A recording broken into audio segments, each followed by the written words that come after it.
नमस्कार दोस्तों, स्वागत है आपका M2 फिजिक्स प्लेटफॉर्म पर। मैं महेंद्र कुमार। पिछले वीडियो के अंदर अपन ने संधारित्र की जो धारिता थी उसके ऊपर पराविद्युत माध्यम का प्रभाव निकाला था। गोलीय संधारित्र की क्या निकाली थी? धारिता निकाली थी। आज के वीडियो के अंदर अपन डिस्कस करेंगे कि संधारित्र जो है उसके अंदर जो ऊर्जा संचित होगी वो कितनी होगी, किस रूप में संचित होगी। संधारित्रों का जो संयोजन है वो कैसे करेंगे। अपन दो प्रकार का संयोजन पढ़ेंगे, श्रेणी क्रम संयोजन और समांतर क्रम संयोजन पढ़ेंगे। और फिर अंतिम टॉपिक की ओर अग्रसर होंगे अपन, जिसके अंदर कि यदि आपके पास दो चालक हैं, उन चालकों को यदि आपस में संयोजित करते हैं तो उनके आवेशों में क्या चेंजमेंट होगा, उनके वोल्टेज के अंदर क्या चेंज होगा और उसकी ऊर्जा के अंदर क्या चेंज होगा। तो चलिए अपन शुरुआत करते हैं सबसे पहले संधारित्रों का संयोजन। कि संधारित्र जो है उनको अपन किस प्रकार से जोड़ेंगे और इनकी जरूरत क्या पड़ती है।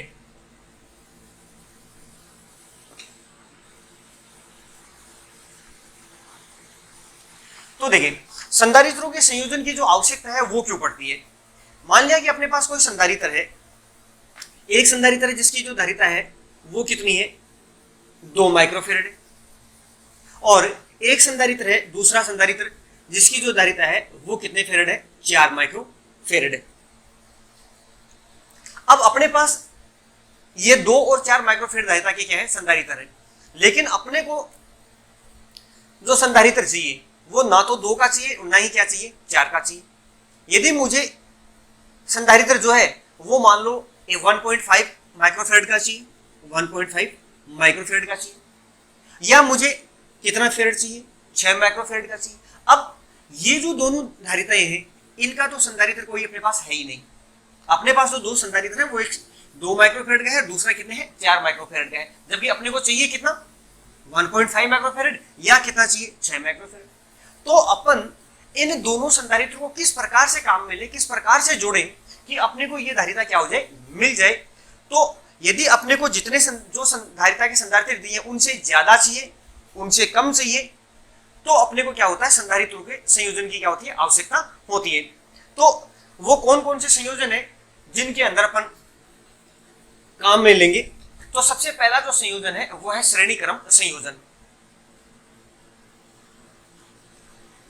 श्रेणी क्रम संयोजन। और दूसरा अपन पढ़ेंगे समांतर क्रम संयोजन। तो देखिए कि श्रेणी क्रम संयोजन में क्या किया गया है कि श्रेणी क्रम संयोजन के अंदर जो संधारित्र होते हैं उनको अपन किस प्रकार से जोड़ेंगे। कि मान लिया अपने पास ये संधारित्र है, एक पहला संधारित्र है जिसकी धारिता कितनी है, C1 है।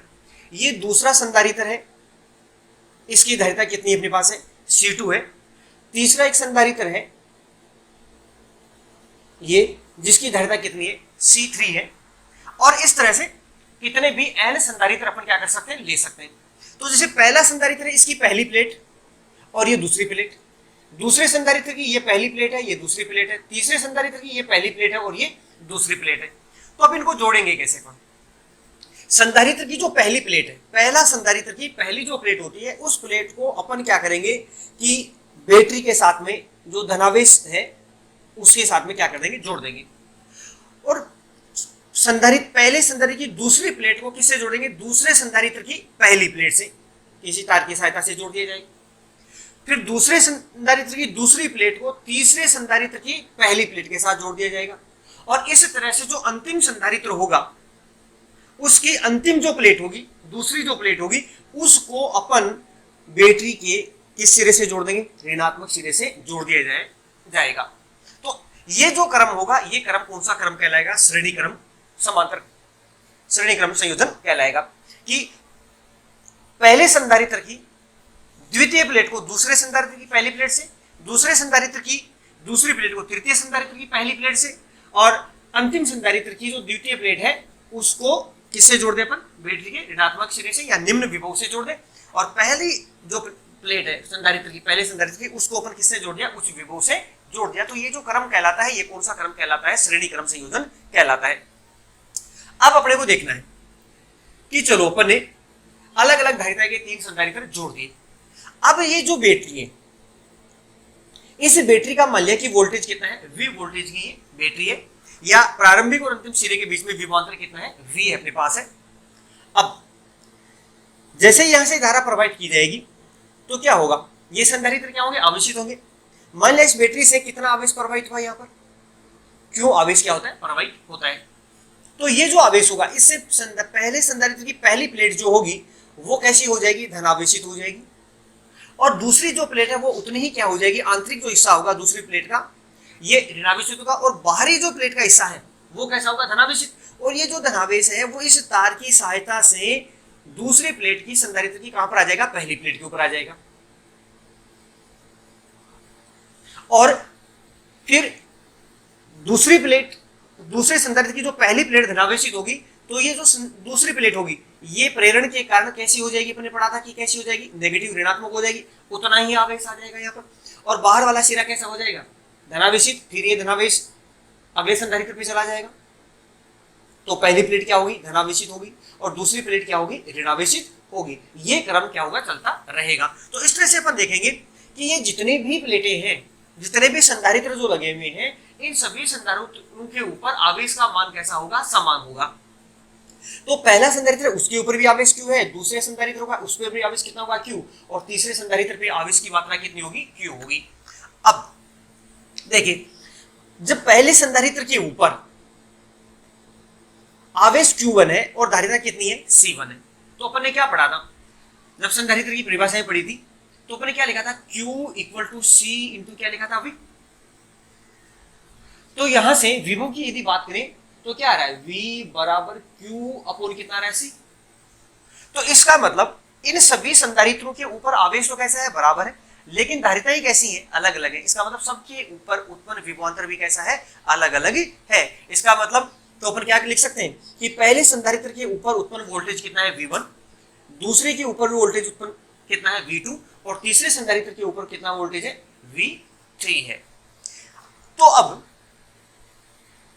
धारिता अपन कैसे निकालनी है इस पूरे संयोजन की, तो यहां पर क्या देखेंगे कि सभी के अंदर आवेश, देखो ये क्वेश्चन है कि श्रेणी क्रम संयोजन के अंदर जब संधारित्रों को जोड़ा जाता है, संधारित्रों का श्रेणी क्रम संयोजन किया जाता है, तो सभी संधारित्रों के ऊपर आवेश की मात्रा कैसी होती है, बराबर होती है। इसका मतलब अपन क्या कह सकते हैं कि सभी संधारित्रों के जो आवेश हैं उनका जो अनुपात है वो कितना होगा, 1:1:1 के रूप में होगा। जैसे मान लिया कि Q1 अनुपात Q2 अनुपात Q3, कहां तक, Q1 तक, तो ये जो कितना होगा, सभी के ऊपर आवेश कितना होगा, Q अनुपात Q अनुपात Q अनुपात कितना होगा, Q।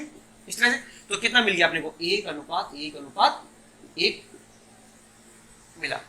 तो श्रेणी क्रम संयोजन के अंदर प्रत्येक संधारित्र के ऊपर जो आवेश है उनका जो अनुपात होगा वो कितना होगा, 1:1:1 के रूप में लिखा जाता है। तो अब क्या करेंगे, देखो टोटल वोल्टेज कितना दिया गया, V दिया गया इनके ऊपर आरोपित, लेकिन सभी संधारित्रों ऊपर कैसा हो गया, अलग अलग डिवाइडेड हो गया, लेकिन है तो कितना लास्ट के अंदर, इस V के बराबर ही। तो अपन क्या लिख सकते हैं कि V equal to V1 plus V2 plus कितना, V3 लिखा जा सकता है। ये सभी संधारित्रों पर उत्पन्न जो विभवांतर का जो योग है V1 plus V2 plus V3, वो प्रारंभिक और अंतिम सिरे के बीच में उत्पन्न जो विभवांतर है उसके कैसा है, बराबर है। तो अब यहां से V1 की वैल्यू कितनी होगी, तो देखो अपना फॉर्मूला क्या था, क्या लिखा था अपन ने कि Q बराबर कितना CV, तो अपने को क्या निकालना है, V निकालना है। तो V बराबर क्या हो जाएगा, Q अपोन कितना हो जाएगा, C। तो पहले संधारित्र के लिए क्या लिखूंगी अपन, V1 बराबर आवेश कितना है, Q अपोन धारिता कितनी है, C1, तो C1 हो गया। दूसरे संधारित्र के लिए क्या लिखेंगे, V2 बराबर आवेश तो अब की कितना है, यहां पर Q है और धारिता कितनी है, C2, और V3 की जो वैल्यू है वो कितनी हो जाएगी, Q अपोन कितना हो जाएगा, C3 हो जाएगा। तो रख देते हैं यहाँ पर वैल्यू, तो Q upon C1 plus Q upon C2 plus Q upon कितना, C3। V क्या है, A और B सिरे के बीच में टोटल विभव। तो देखें कि इन सभी संधारित्रों को जब आपने जोड़ा है श्रेणी क्रम के अंदर, तो सभी के ऊपर टोटल वोल्टेज कितना है, V, और टोटल आवेश कितना दिया गया, Q दिया गया। यदि अपन मान लें कि इस पूरे संयोजन की जो टोटल धारिता है, पूरे संयोजन की कुल धारिता या तुल्य धारिता, क्या बोल सकते हैं इसको, कुल या तुल्य धारिता। किससे रिप्रेजेंट करते हैं अपन, सी से रिप्रेजेंट करते हैं। तो टोटल वोल्टेज कितना है V, टोटल आवेश कितना है Q, और टोटल धारिता अपन ने कितनी मान ली, C मान ली। तो क्या लिखेंगे, V बराबर Q बटा क्या लिखा जाएगा, C लिखा जाएगा। तो V की जगह लिख सकते हैं Q अपॉन कितना C। तो यहां से देखिए सभी में Q क्या आ रहा है, कॉमन आ रहा है। तो ये हो गया Q बटा C बराबर, इधर से Q कॉमन आ गया, तो यहां बच गया 1/C1 plus 1/C2 plus 1/C3। Q से Q क्या हो जाएगा, कट जाएगा। तो यहाँ क्या बचा, 1 अपॉन कितना C, 1 अपॉन C बराबर क्या हो गया अंदर 1/C1 plus 1/C2 plus 1 upon कितना C3। और यदि कहें कि n संधारित्र है प्लस प्लस कितना 1 अपॉन कितना लिखा जा सकता है, Cn लिखा जा सकता है।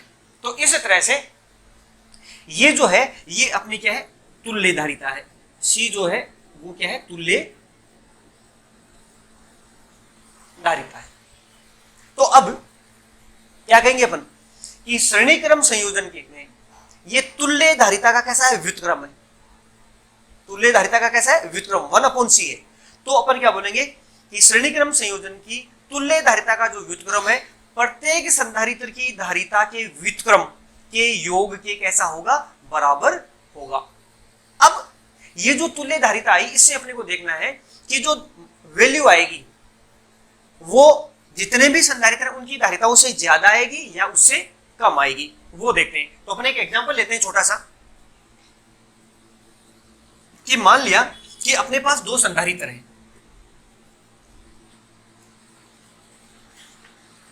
पहला संधारित्र है उसकी धारिता है वो मान ली अपने 2 माइक्रोफेरेड, अभी जैसे अपने लिया था 2 माइक्रोफेरेड। दूसरा संधारित्र है उसकी जो धारिता है वो कितनी है, 4 माइक्रोफेरेड है। और इन दोनों को अपन ने कौन से क्रम में जोड़ दिया, श्रेणी क्रम में जोड़ दिया। अब श्रेणी क्रम में जोड़ दिया तो अभी अपने क्या निकाला कि तुल्य धारिता, इन दोनों को श्रेणी क्रम में इस तरह से यदि जोड़ोगे तो टोटल धारिता कितनी आएगी। तो क्या लिखेंगे 1/C बराबर 1/C1 प्लस 1 कितना C2। वैल्यू यदि रखें या इसको सरल कर लेते हैं, 1/C बराबर इधर से लघुत्तम कितना ले लें, C1 इंटू C2। तो यहां हो जाएगा C2 प्लस कितना C1।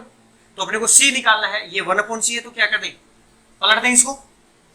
तो C बराबर कितना हो गया, C1 C2 upon C1 plus C2। तो देखते हैं वैल्यू क्या आती है। C इक्वल टू देखें C1 कितनी है, 2 माइक्रोफेरेड, 2 माइक्रोफेरेड इंटू C2 कितना है 4 microfarad, 4 microfarad upon C1 2 microfarad plus 4 microfarad. सरल करें इसको तो 4 इंटू 2 कितना हो गया 8, और माइक्रो इंटू माइक्रो इसका भी कितना है, माइक्रो का मतलब 10 की घात माइनस 6 इंटू इसका भी कितना है 10 की घात माइनस 6 अपॉन नीचे कितना है 2 इंटू 10 की पावर 6 फेरेड, 2 इंटू 10 की पावर 6 फेरेड प्लस 4 इंटू 10 की पावर माइनस 6 फेरेड। तो सरल करेंगे तो देखो नीचे 10 की घात माइनस 6 क्या आ रहा है, कॉमन आ रहा है। तो C इक्वल टू ऊपर हो गया 8 गुणा 10 की घात माइनस 6 गुणा 10 की घात माइनस 6, और नीचे क्या आ गया 10 की घात माइनस 6 कॉमन आ गया, और क्या बच गया 2 प्लस कितना बच गया 4, तो कितना हो गया 6। तो 10 की पावर माइनस 6 है, 10 की पावर माइनस 6 कट गया, और अपने पास क्या बचा यहाँ पर 8/6 इंटू 10 की पावर माइनस 6। इसको सरल करें तो 2 3 6 और 2 4 8, तो इसका वैल्यू कितनी आई 4/3 गुणा 10 की घात माइनस 6 फेरेड, या कह सकते हैं 4/3 10 की घात 6 का मतलब क्या हुआ माइक्रो, तो वापस लगा देते हैं माइक्रो फेरेड। अब इसको देखो 4/3 ये कितनी वैल्यू है, इसको ये थोड़ा सरल करें, 4 का भाग 3 का भाग दे दें 4 में, तो 3 एकम 3, कितना बच गया 1, कितने बच गए 10, तो कितना हो गया 3 3 जा 9, तो 1.3 माइक्रो फेरेड। तो अब यहां देखो अपन ने जब इन दोनों संधारित्रों को श्रेणी क्रम में जोड़ा तो धारिता कितनी मिली 1.3 माइक्रोफेरेड अपने को मिली है, जबकि टोटल पहले अकेले संधारित्र की जो धारिता है वो कितनी है, 2 माइक्रोफेरेड, दूसरा संधारित्र उसकी धारिता कितनी है, 4 माइक्रोफेरेड, और अपने को जिनको जब जोड़ दिया श्रेणी क्रम में तो धारिता कितनी मिली, 1.3। मतलब जो सबसे छोटा संधारित्र था धारिता वाला उससे भी क्या मिली है, कम मिली है। इसका मतलब यदि अपने को धारिता का मान क्या करना है, घटाना है, कम करना है, तो अपने को संधारित्र को कौन से क्रम में जोड़ना चाहिए, श्रेणी क्रम में जोड़ना चाहिए। और इस श्रेणी क्रम संयोजन के अंदर जो धारिता मिलेगी अपने को, परिणामी धारिता या जो इसको तुल्य धारिता अपन कह रहे हैं, कुल धारिता कह रहे हैं, वो धारिता जो सबसे छोटी धारिता का संधारित्र होगा उससे भी क्या आएगी, कम आएगी। जैसे यहां पर अपने 2 संधारित्र जोड़े तो छोटी धारिता वाला संधारित्र कौन है, C1, 2 माइक्रोफेरेड है। तो अब जो आंसर आएगा वो इस 2 माइक्रोफेरेड से भी क्या है, आने वाला है, कम आने वाला है। तो कितना हो गया, आया 1.3 माइक्रोफेरेड। तो अपन कह सकते हैं कि यदि अपने को धारिता जो है अलग अलग संधारित्र दे रखे हैं और सबसे छोटे संधारित्र से भी क्या करनी है, कम धारिता प्राप्त करनी है, तो अपन संधारित्रों को कौन से क्रम में जोड़ देंगे, श्रेणी क्रम संयोजन के अंदर जोड़ देंगे। तो ये था अपना श्रेणी क्रम संयोजन। अब अपन एक बात मैंने पहले कही कि जितने भी संधारित्र हैं उनके ऊपर आवेश का जो अनुपात है वो कितना होगा, 1:1 होगा, कि Q1 अनुपात Q2 अनुपात Q3 ये कितना आएगा, 1:1 के रूप में, क्योंकि सभी के ऊपर आवेश कैसा है, श्रेणी क्रम में समान है। अब इनके ऊपर यदि विभव का अनुपात पूछे तो क्या होगा, तो V बराबर क्या लिखा आपने, Q अपॉन कितना लिखा, C। तो पहले संधारित्र के लिए कितना होगा, V1 बराबर अपने कितना लिखा था, Q अपॉन C1। दूसरे के लिए कितना लिखा, V बराबर Q अपॉन कितना, C2। और तीसरे के लिए V बराबर Q अपॉन कितना लिखा, C3। तो इनका जो अनुपात आएगा, विभव का जो अनुपात आएगा, V1 अनुपात V2 अनुपात V3, ये कितना आएगा, 1/C1 अनुपात 1/C2 अनुपात 1 कितना, C3। मतलब श्रेणी क्रम संयोजन में प्रत्येक संधारित्र के ऊपर विभव का जो अनुपात होगा वो प्रत्येक संधारित्र की जो धारिता है उसके व्युत्क्रमों के अनुपात के कैसा होगा, बराबर होता है। अब अपन लेते हैं नेक्स्ट पॉइंट, समानांतर क्रम संयोजन।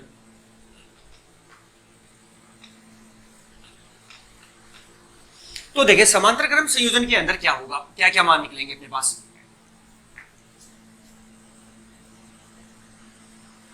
समांतर क्रम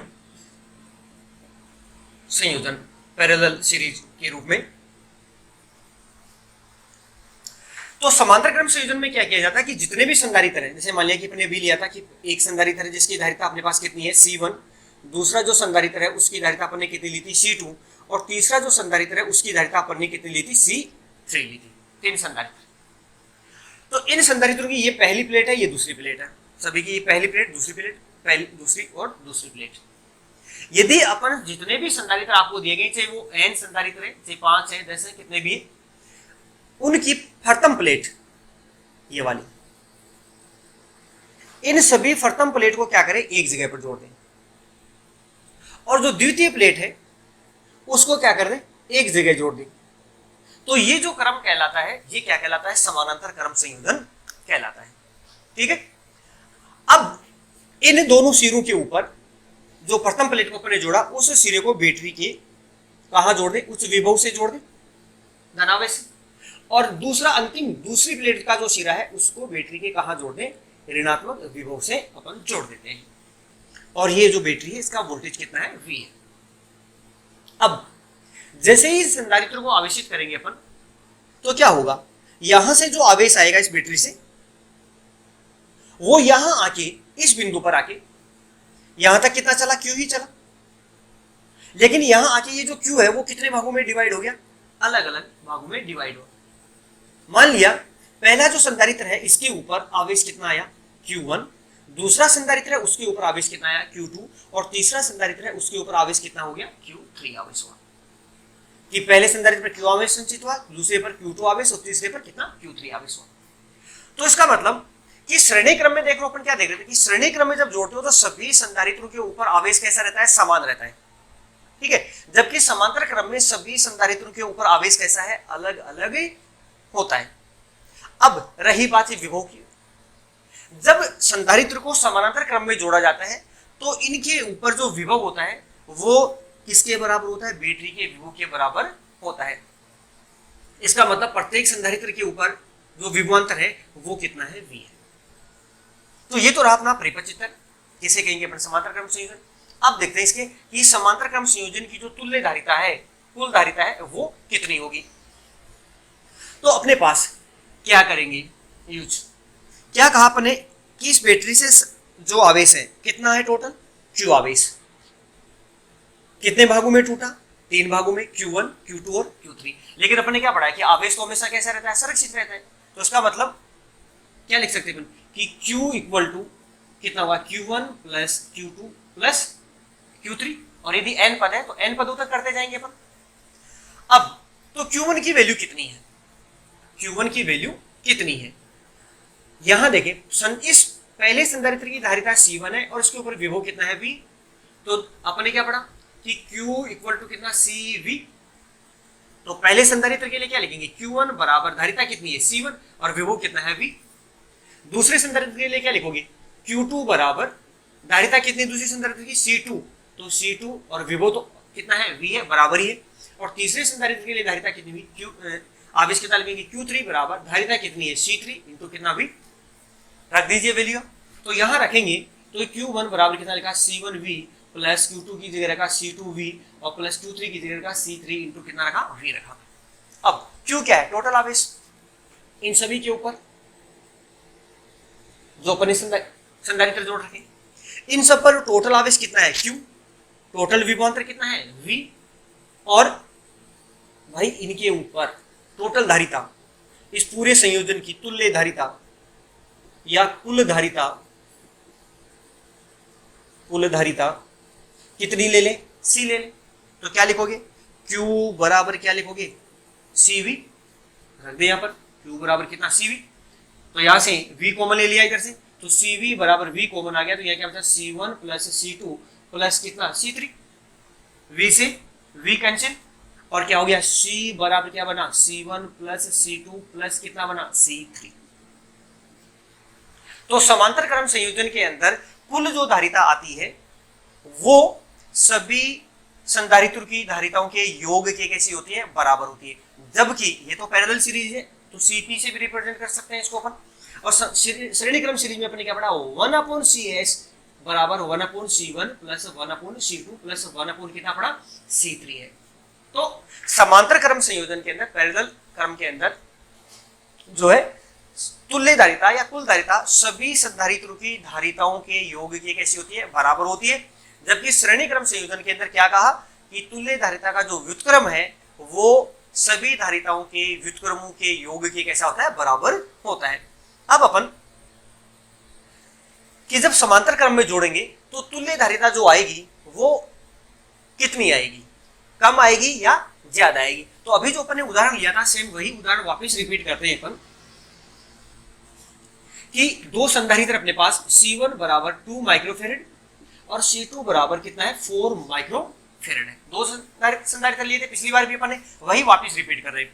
तो देखो समांतर क्रम संयोजन के अंदर इन दोनों को कौन से क्रम में जोड़ दिया, समांतर क्रम में, ठीक है। तो समांतर क्रम में जोड़ेंगे तो कुल धारिता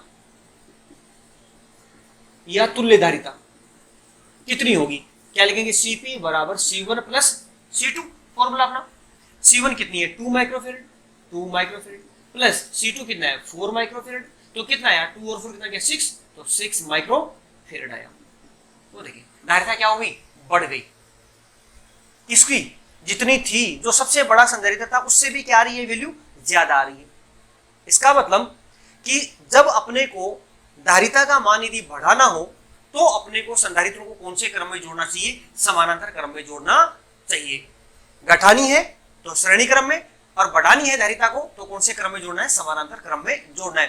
तो समानांतर क्रम संयोजन की जो तुल्य धारिता आएगी वो तुल्य धारिता जो सबसे बड़ा धारिता वाला जो संधारित्र होगा, जैसे यहां सबसे बड़ा क्या है, 4 माइक्रोफेरेड है, तो इससे भी क्या आएगा, आंसर बड़ा आएगा अपने को, ठीक है। तो ये था समांतर क्रम संयोजन के अंदर। अब आता है कि समांतर क्रम संयोजन के अंदर जो सभी संधारित्र जुड़े हैं उनके ऊपर विभव का अनुपात क्या होगा, कितना। V1 अनुपात V2 अनुपात V3। कितना होगा भाई? सबके ऊपर विभव कितना है? V बराबर है V अनुपात V, मतलब 1 अनुपात 1 अनुपात 1, क्योंकि सबके ऊपर विभव का अनुपात कैसा रहता है? बराबर रहता है। अब आवेश का अनुपात क्या होगा? तो अपने पास Q बराबर कितना है? CV। Q बराबर कितना है? CV। विभव तो कैसा होगा? बराबर। तो Q अनुपात Q2 अनुपात Q3 बराबर कितना होगा?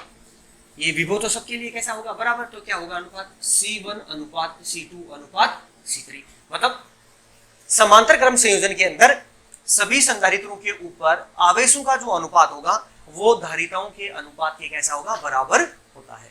तो ये तो अपने दो बातें पढ़ी कि समांतर क्रम संयोजन और श्रेणी क्रम संयोजन। तो यहां पर जो संधारित्र होते हैं इनका जो संयोजन है, इनके ऊपर जो न्यूमेरिकल है वो हर बार अपने को क्या है? दिए जाते हैं।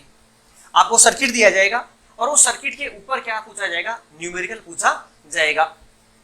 तो सर्किट को सरल करना, उसके अंदर अपने को पता करना होता है कि कौन सा श्रेणी क्रम है और कौन सा समानांतर क्रम है, और यदि दोनों कंबाइंड है तो क्या करना है अपने को? उनको उसी तरीके के अनुसार सरल अपन करना पड़ेगा कि पहले श्रेणी क्रम, समांतर क्रम अलग अलग रूप में उनको कंबाइन करते जाएंगे और सरल करते जाएंगे। जैसा अपने को संयोजन मिलेगा उसी के अनुपात में सरल करते जाएंगे। अब अपने पास यहां पर दो छोटे से क्वेश्चन और बनते हैं कि आपके पास ये संधारित्र है, ये एक संधारित्र है,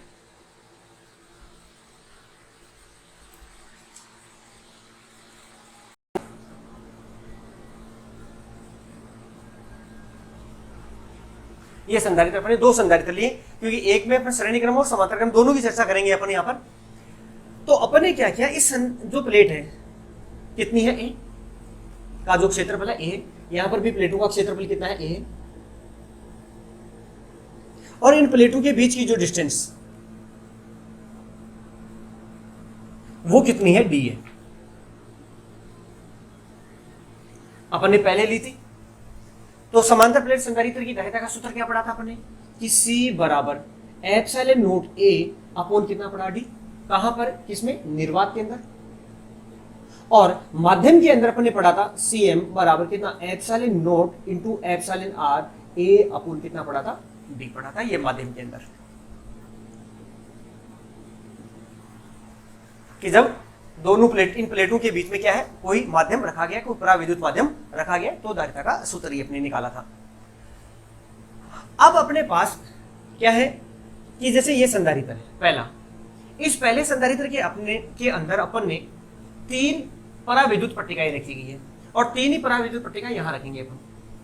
लेकिन रखने का जो तरीका है वो कैसा होगा? अलग अलग होगा। जैसे मान लिया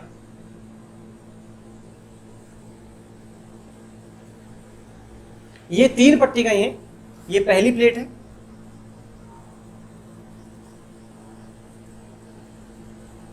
इसका जो पराविद्युतांक है वो मैंने कह दिया एप्सिलॉन 1 की ये पट्टिका रख दिया।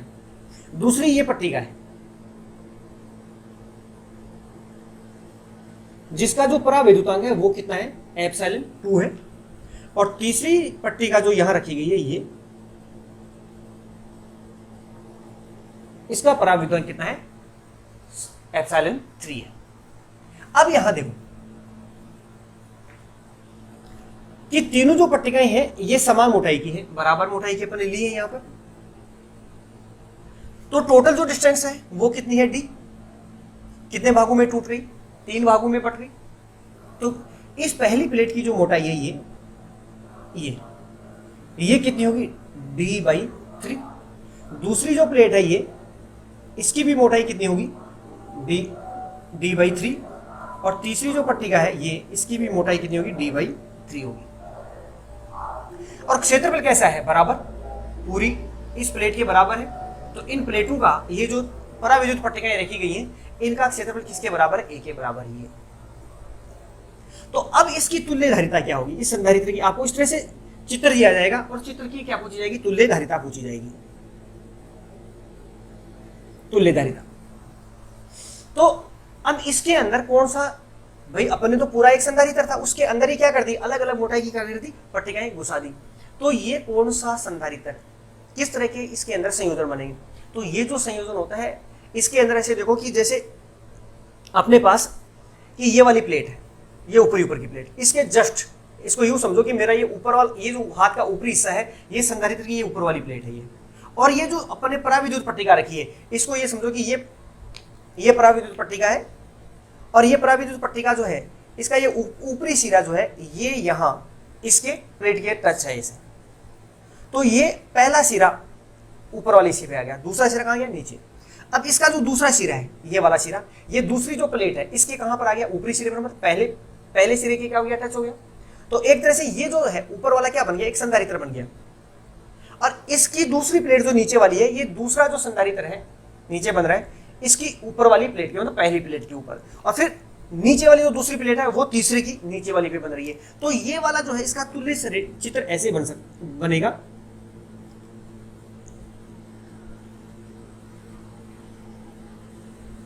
ये अपने पास तुल्य इसका परिपथ है,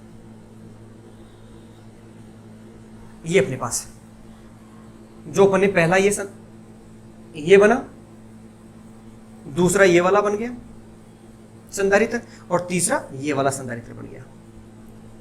अब देखें तो ये वाला कौन सा क्रम है, श्रेणी क्रम।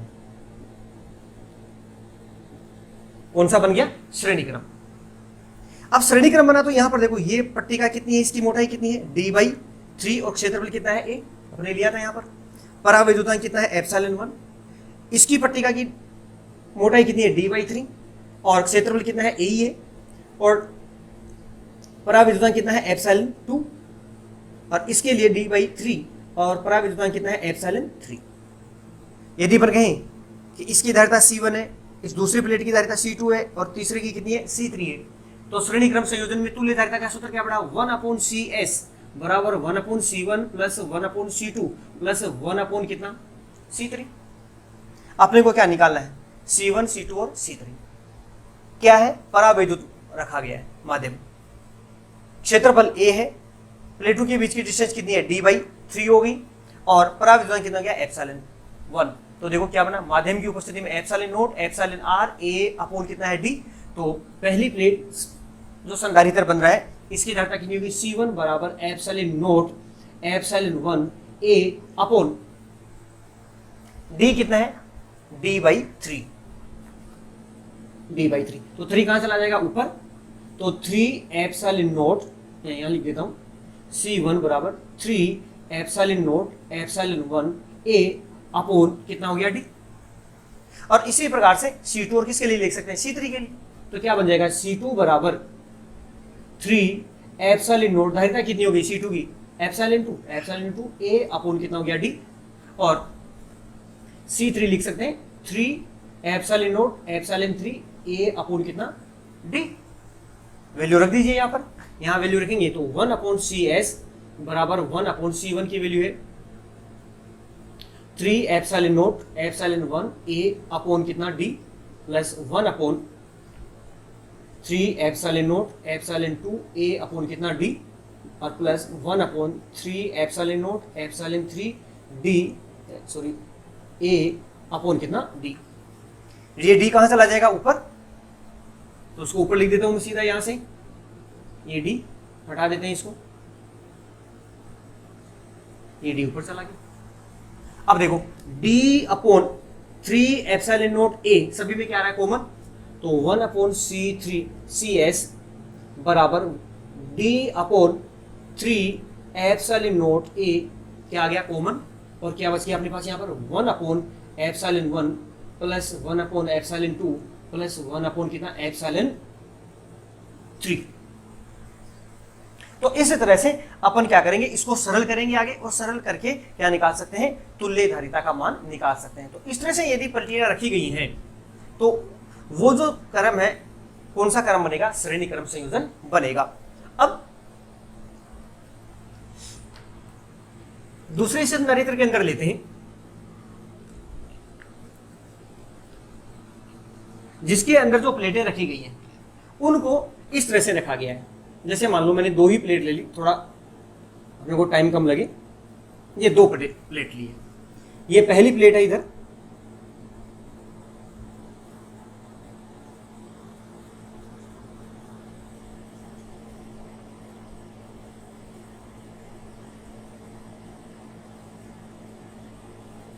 और ये दूसरी प्लेट है।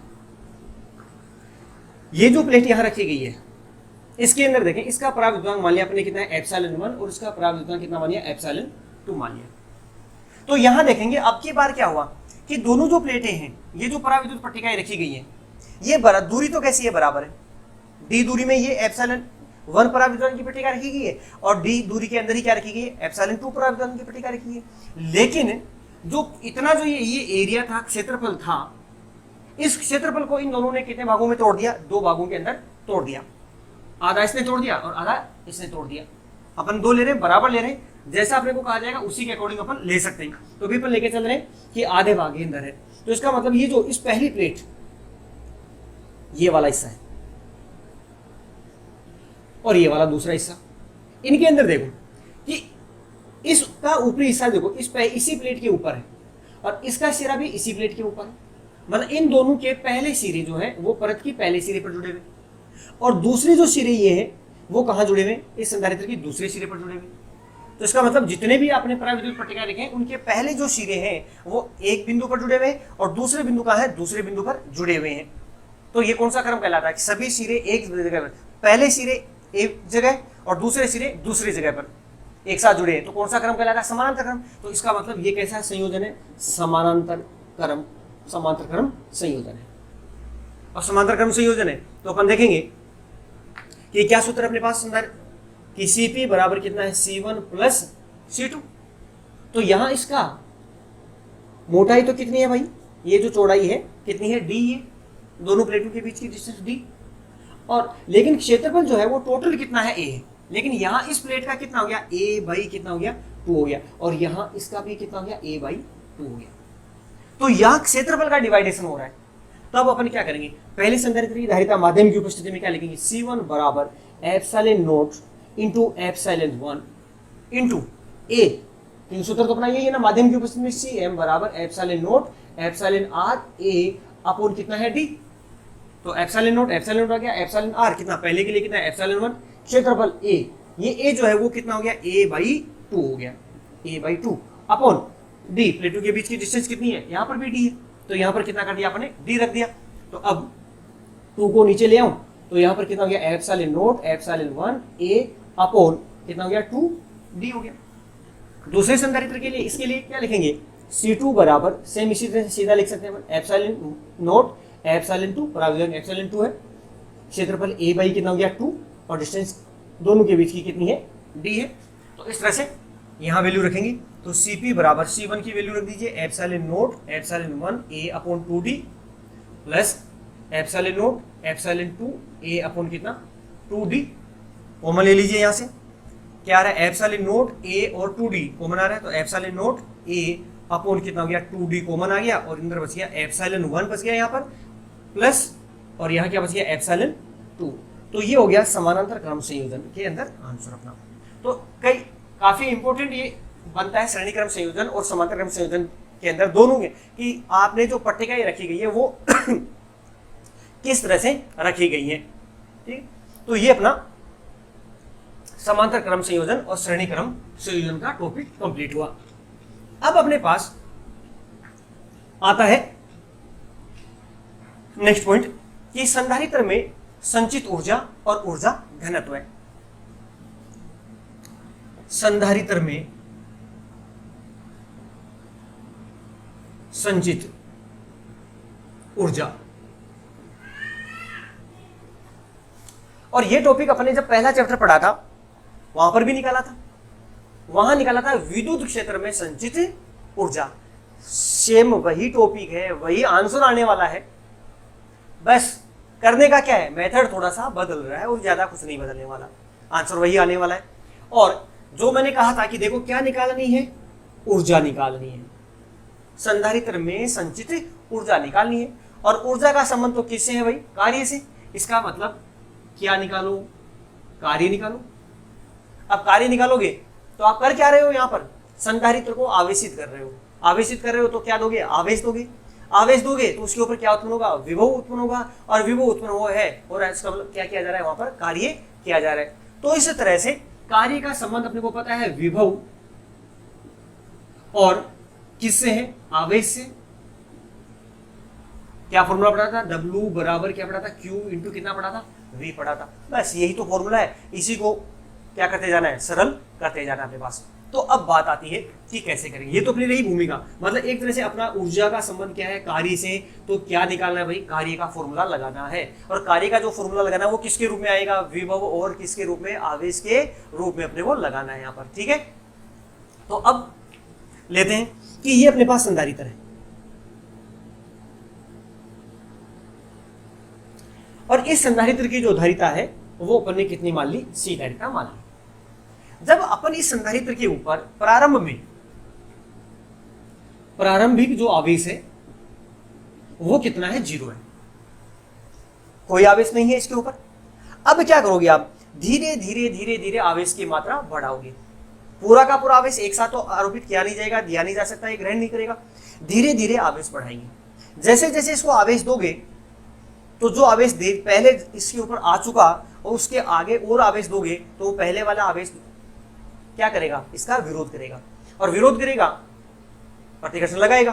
तो आपको इस प्रतिकर्षण बल के विरुद्ध क्या करना पड़ेगा, कार्य करना पड़ेगा। और ये किया गया कार्य ही किसमें संचित हो जाएगा, ऊर्जा के अंदर संचित होगा। और कौन सी ऊर्जा में संचित होगा, विद्युत ऊर्जा के अंदर क्या हो जाएगा, संचित हो जाएगा।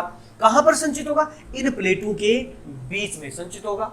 किस रूप में संचित होगा, विद्युत क्षेत्र के रूप में संचित होगा। कई बार क्वेश्चन पूछा जाता है कि संधारित्र के अंदर जो है ऊर्जा किस रूप में संचित होती है, तो कहां संचित होगी, संधारित्र की प्लेटों के मध्य विद्युत क्षेत्र के रूप में संचित होती है।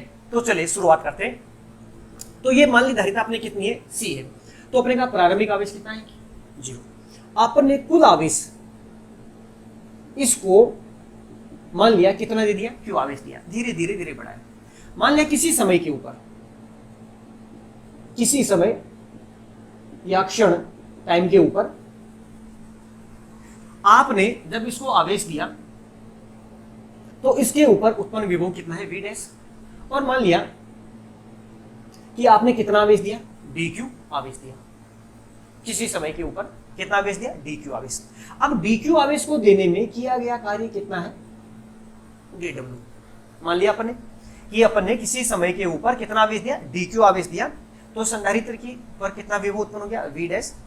तो अपने को कितना कार्य करना पड़ा, dw कार्य करना पड़ा। तो किया गया कार्य का सूत्र क्या, सूत्र क्या है, कार्य का सूत्र क्या है, W बराबर कितना है, Q इंटू V। तो अल्प आवेश के लिए कितना क्या कार्य किया गया, dw बराबर Q इंटू V है। Q कितना है, dq, और V कितना है, V डैश। तो अपने पास क्या लिख सकते हैं इसको, V डैश इंटू कितना, dq लिखा जा सकता है। तो ये तो है अल्प आवेश को देने में किया गया कार्य। लेकिन अपन ने तो 0 से लेकर कहां तक दिया, टोटल Q आवेश दिया है। तो किया गया कुल कार्य कितना होगा, कुल कार्य कितना होगा। तो कुल कार्य के लिए क्या करेंगे अपन, समाकलन। तो दोनों पक्षों का क्या कर दो, समाकलन। समाकलन करेंगे तो इंटीग्रेशन ऑफ dw, तो क्या आ जाएगा, टोटल कार्य कितना, प्रारंभिक आवेश कितना, 0, अंतिम आवेश कितना, Q टोटल। तो लिमिट कहां से, 0 से कहां तक लगा दे, Q तक लगा दे। तो रख देते हैं फॉर्मूला, dq कितना है, dw बराबर V डैश इंटू कितना, dq, V डैश इंटू कितना, dq। तो अब यहां पर देखें क्या हो रहा है कि अपने को समाकलन किसके सापेक्ष करना है, dq के सापेक्ष। किसका करना है, V डैश का। तो V तो विभव है, जबकि ये क्या है, आवेश है। तो अपने को V डैश को किसके फॉर्म में लेके आना है, आवेश की फॉर्म के अंदर लेके आना है। तो क्या करेंगे माने कि जब किसी समय के ऊपर इस संधारित्र के को अपन ने कितना आवेश है, Q है, धारिता कितनी है, C है इसकी, और विभव इसके ऊपर कितना है, V है। तो अपन जो है V डैश क्या लिख सकते हैं, इसको फॉर्मूला क्या है कि Q बराबर कितना, CV, अपने को क्या चाहिए, V। तो यहां पर ये V डैश अपन ले रहे हैं, तो V डैश बराबर Q अपोन कितना हो जाएगा, C। तो V डैश की जगह क्या लिख सकते हैं, Q बटा C लिखा जा सकता है। 0 से Q तक V डैश की जगह लिखा Q अपोन कितना, C इंटू कितना, dq। अब देखिए C क्या है, संधारित्र की धारिता, जो अपने को कैसी है, नियत है। इसको क्या निकाल देंगे, बाहर निकाल देंगे, और बाहर निकालेंगे तो W इक्वल टू Q अपने पास बाहर आ गया और अंदर बच गया इंटीग्रेशन 0 से Q तक, सॉरी ये 1 अपॉन C बाहर निकाला गया, और क्या बच गया था, Q इंटू कितना हो गया, dq। क्या करें, समाकलन करें क्यू का डी क्यू के सापेक्ष में। तो क्या फॉर्मूला बनता है कि अक्ष की घात n का समाकलन करना है डी एक्स के सापेक्ष। तो क्या लिखते हैं, अक्ष की घात n+1 बटा n+1। यहाँ क्या है, अक्ष की जगह क्या है, क्यू, क्यू है। कितनी घात है यहाँ पर, 1 है। तो क्या बन गया, क्यू की घात 1+1 कितना हो गया, 2 बटा 1+1 कितना हो गया, 2। तो क्यू स्क्वायर बटा कितना हो गया, 2। तो 1/c कोष्टक समाकलन को हटा देंगे और यहाँ पर Q1 का समाकलन क्या हुआ, ये Q जो है इसका समाकलन क्या हो गया, क्यू स्क्वायर बटा कितना हो गया, 2। और लिमिट 0 से लेकर कहाँ तक, Q तक। कौन सी लिमिट रखेंगे, पहले अपर लिमिट रखेंगे, फिर माइनस का चिन्ह लगाएंगे, और कौन सी लिमिट रखेंगे, लोअर लिमिट रखेंगे। तो अपने पास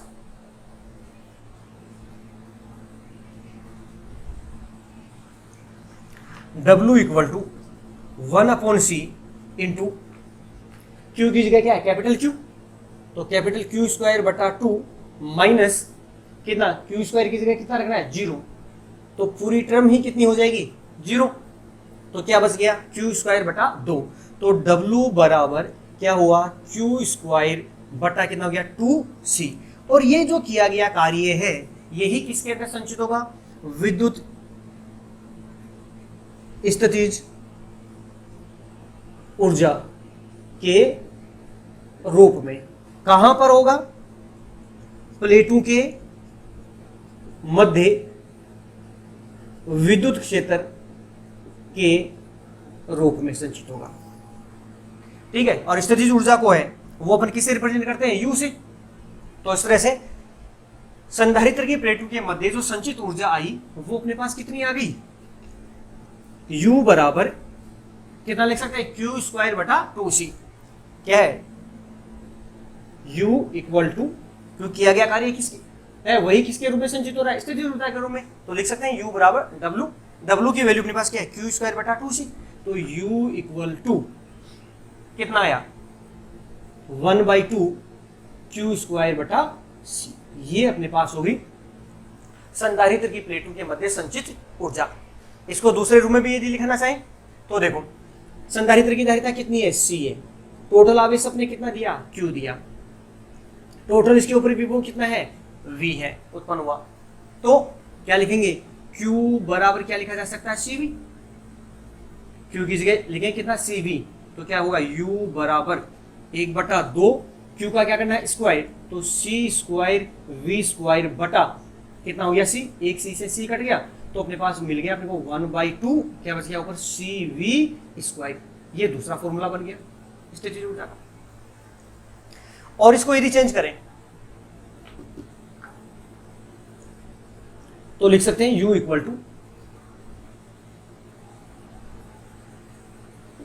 क्या लिखा, Q बराबर अपने कितना है, cv।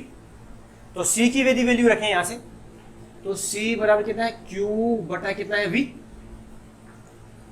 तो देखो 1/2 क्यू स्क्वायर अपॉन कितना, c की जगह कितना, q बटा v। तो q अपॉन v, v कहां चला गया, ऊपर। तो 1/2 क्यू स्क्वायर v बटा कितना है, q। एक q से q क्या हो गया, कट गया। तो क्या बच गया ऊपर, qv। तो u = कितना हो गया, qv बटा कितना हो गया, 2। तो 3 अपने पास उत्तर है, तीनों सेम ही है, तीनों को बराबर लिख सकते हैं अपन। क्या लिखा, U = क्यू स्क्वायर बटा 2c इक्वल, दूसरा क्या बना अपने को, 1/2 c स्क्वायर, और तीसरा क्या बना, qv अपॉन कितना, 2। तो ये अपने पास क्या हो गया, संधारित्र के अंदर संचित ऊर्जा के सूत्र हो गए तीनों रूप के अंदर। अब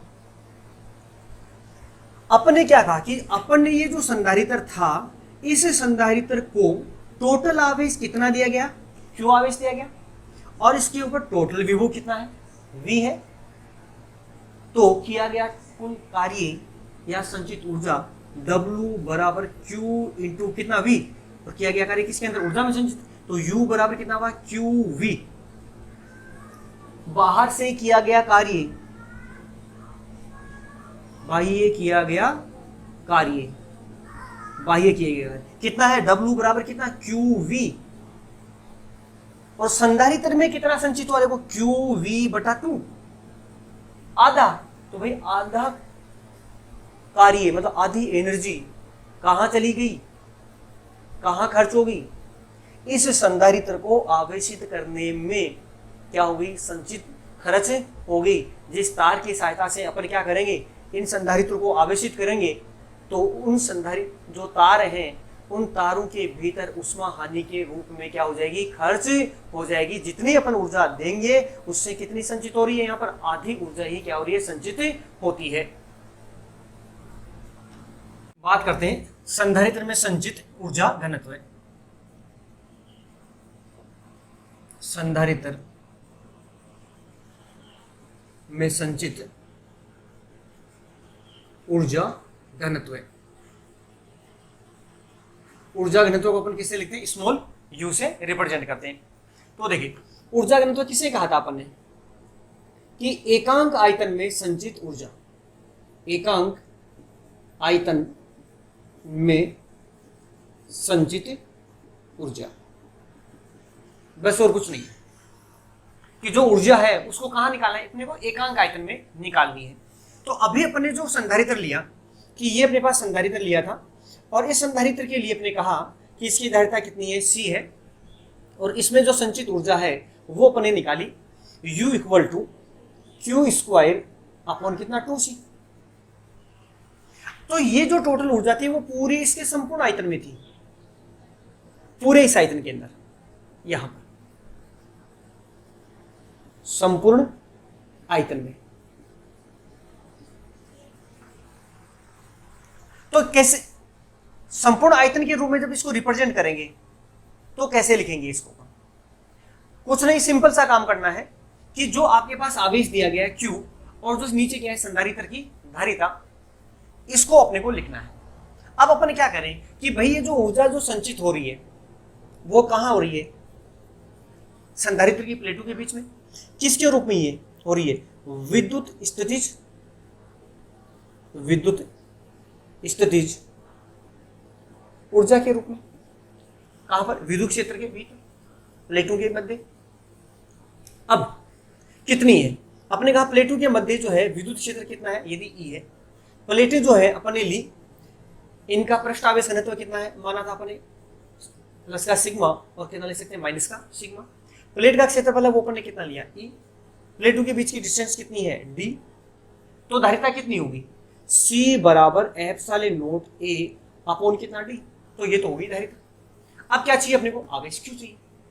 Q निकालने के लिए देखिए अपन ने कहा संधारित्र के प्लेटों के बीच में उत्पन्न विद्युत क्षेत्र की तीव्रता कितनी होती है, प्लेटों के मध्य विद्युत क्षेत्र की तीव्रता E बराबर सिग्मा अपॉन कितनी होती है, एप्सिलॉन नॉट।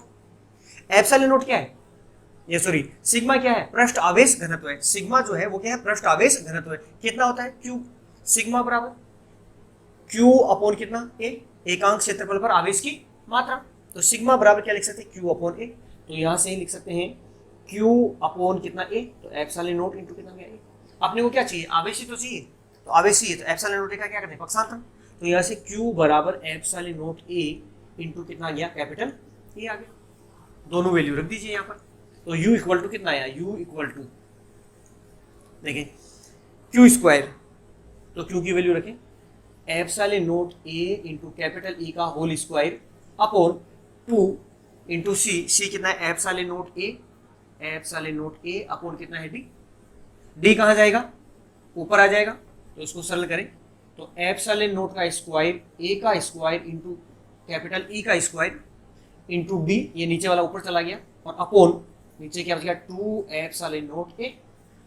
एक एप्सिलॉन नॉट से एक एप्सिलॉन गया, एक A से एक A चला गया, तो ऊपर क्या बचा, क्या लिख सकते हैं, U इक्वल टू क्या है, 1/2 epsilon naught A square, epsilon naught E square, और क्या बच गया A into D, A into D।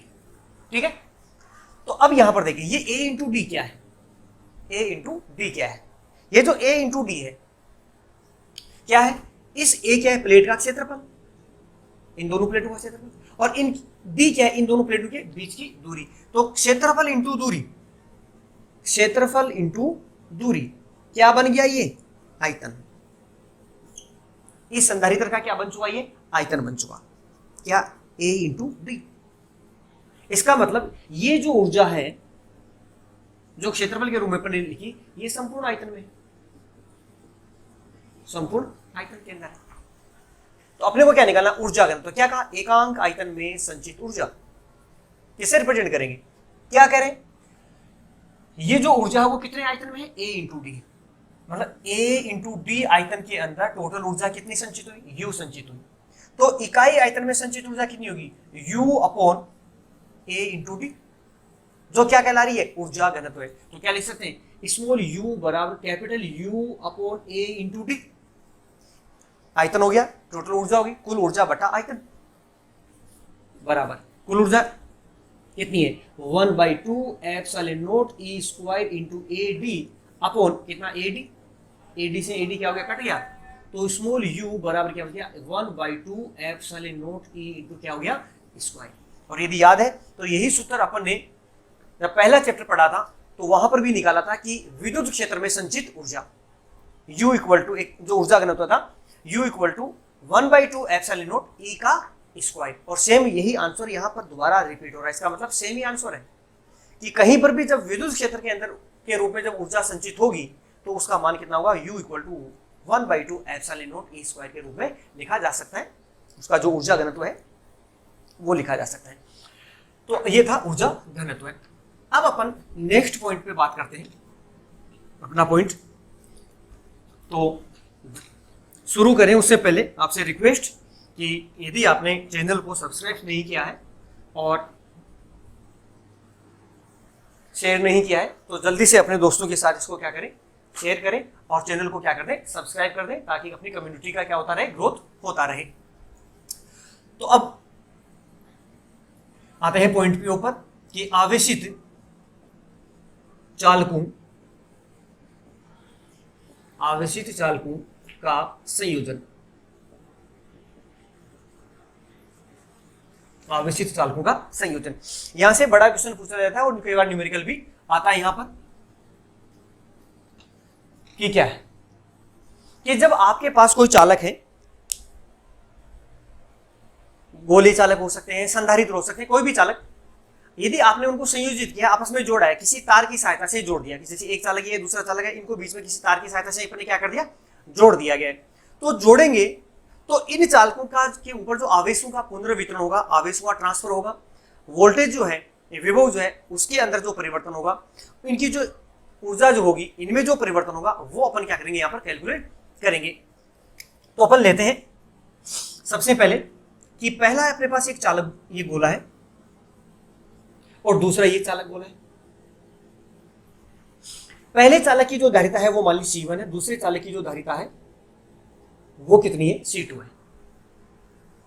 अब जब इनको आवेशित किया गया, इनको आवेशित किया गया है तो मान लिया कि पहले गोले के ऊपर आवेश की मात्रा कितनी है, Q1, और दूसरे गोले पर कितना आवेश है, Q2 है चालक के ऊपर। और इसके पहले चालक के ऊपर विभव कितना है, V1, और दूसरे पर विभव कितना है, V2 है। अभी ये क्या है, कैसी कंडीशन है, संयोजन से पूर्व है। अपन ने दोनों चालकों को जोड़ा नहीं है, आपस में किसी तार की सहायता से अलग अलग दोनों रखे हुए हैं। मान लो कि किसी कुचालक स्टैंड के ऊपर रखे हुए हैं ये,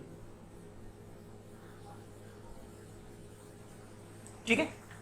तो अब पहले चालक के लिए क्या लिखेंगे अपन, क्या लिख सकते हैं कि Q1 बराबर C1 इंटू V1। दूसरे चालक के लिए क्या लिख सकते हैं, Q2 बराबर C2 इंटू कितना लिखा जा सकता है, V2 लिखा जा सकता है। संयोजन से पूर्व है तो संयोजन से पूर्व कुल आवेश, संयोजन से पूर्व कुल आवेश क्या लिख सकते हैं, Q बराबर Q1 प्लस Q2। इस निकाय का कुल आवेश कितना हो गया, Q1 प्लस Q2। कितनी वैल्यू है, Q बराबर Q1 की वैल्यू कितनी है, C1V, प्लस दूसरे की कितनी है, C2V2। तो संयोजन से पूर्व जो टोटल आवेश है इस निकाय का वो कितना है, Q बराबर C1V1 प्लस C2V2। अब अपने को क्या करना है, ये अपने लिख लिया। अब अपने को इन दोनों को चालकों को क्या करना है, संयोजित करना है।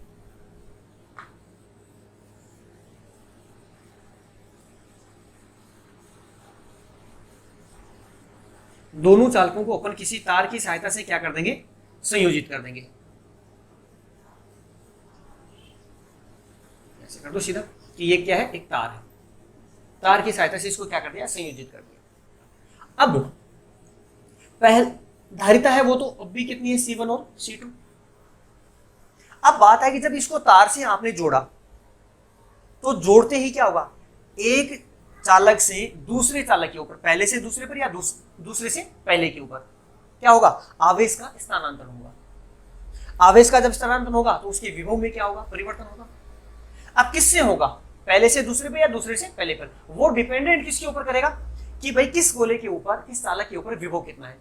अपने पहले पर विभव V1 माना, दूसरे पर कितना माना, V2 माना। मान लेते हैं एक बार कि V1 ग्रेटर देन कितना है, V2। ये कंडीशन अपन ले रहे हैं कि पहले पर विभव ज्यादा है, दूसरे पर विभव क्या है, कम है। तो क्या होगा, विभव आवेश का जो स्थानांतरण होगा वो पहले से कहां पर होगा, दूसरे की तरफ। आवेश स्थानांतरण प्रथम से द्वितीय की तरफ होगा। तो मान लिया कि जब तार से जोड़ दिया तो उसके बाद पहले गोले के ऊपर आवेश का मान कितना हो गया, Q1 डैश, और दूसरे चालक के ऊपर आवेश का मान कितना हो गया, Q2 डैश। अब जब आवेश परिवर्तित हो गया तो इनकी सतह पर जो विभव होगा वो भी क्या हो जाएगा, चेंज हो जाएगा। मान लिया पहले के ऊपर जो विभव है वो कितना है, V1 डैश, और दूसरे पर कितना है, V2 डैश। लेकिन होगा क्या कि ये जैसे जैसे आवेश का स्थानांतरण होगा, एक पहला जो जिसका विभव ज्यादा है उसके में क्या होगी, कमी, और दूसरा जो इसका विभव V2 जो कम है वो क्या होगा, बढ़ेगा। और इस तरह से क्या होगा, एक कंडीशन ऐसी आएगी जब दोनों के आवेश, दोनों के ऊपर जो विभव है वो क्या हो जाएंगे, बराबर हो जाएंगे। और जैसे ही बराबर होंगे इसका मतलब ये V1 डैश और V2 डैश जो कह रहे हैं ये वास्तव में क्या हो गए, दोनों बराबर हो गए। और ये जो V है इसको अपन क्या बोलेंगे, उभयनिष्ठ विभव। उभयनिष्ठ विभव, ठीक है।